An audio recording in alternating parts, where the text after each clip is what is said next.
With AI's potential to reshape industries and society, the country must decide whether to follow Western models or look elsewhere. Japan offers a balanced framework, integrating AI safely while fostering innovation.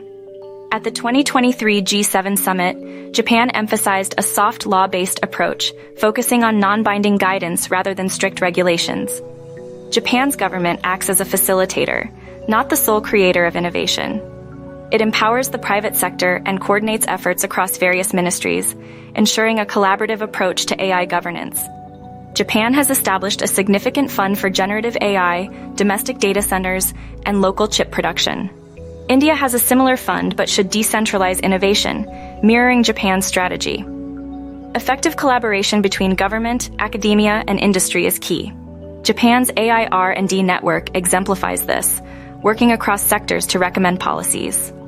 India can leverage its IITs, IISc, and robust private sector similarly.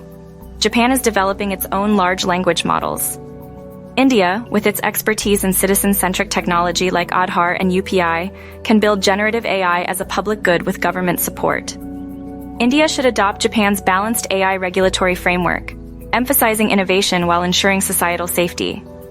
Leveraging government-industry collaboration and domestic competence can drive India towards becoming Viksit Bharat by 2047.